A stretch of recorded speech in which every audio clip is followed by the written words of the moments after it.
Shalom. Holy spirit revival വിൻസിയുടെ വന്ദനത്തെ അറിയിക്കട്ടെ.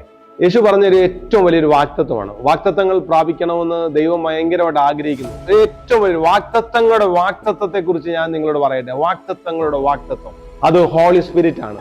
അത് ദൈവശക്തി പ്രാപിക്കാൻ പറഞ്ഞൊരു വാക്യമാണ്. യേശു മരിച്ചു, അടക്കപ്പെട്ടു, ഉയർത്തെഴുന്നേറ്റു, 40 ദിവസം 500-ൽ പരം ശിഷ്യന്മാർക്ക് പ്രത്യക്ഷപ്പെട്ടു.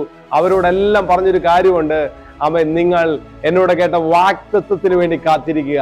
വാക്തത്വം വേറെ ഒന്നുമല്ല, പരിശുദ്ധാത്മാവിനെ പ്രാപിക്കുക.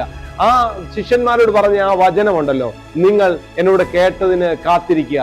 അവർ 120 പേര് മാളിക മുറിയിൽ കാത്തിരിപ്പാൻ തക്കനിടയായി. അതിനകത്ത് എന്നെ അത്ഭുതപ്പെടുത്തിയൊരു കാര്യമുണ്ട്. 2 ശിഷ്യർ നമ്മുടെ അരുമനാഥൻ തകർന്നുപോയി, മരിച്ചു എന്നുള്ള നിരാശയിലും ഭാരത്തോടെ അവർ എമ്മോസിലേക്ക് മടങ്ങിപ്പോയവർ, അവരുടെ ഗ്രാമത്തിലേക്ക് മടങ്ങിപ്പോയി.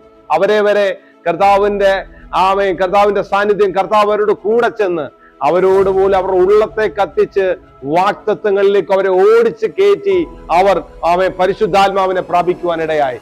കർത്താവ് പറഞ്ഞൊരു വലിയ വാക്തത്വമാണ്, എന്നോട് കേട്ട വാക്തത്വത്തിന് വേണ്ടി കാത്തിരിക്കുക, പരിശുദ്ധാത്മാവിനെ പ്രാപിക്കുക.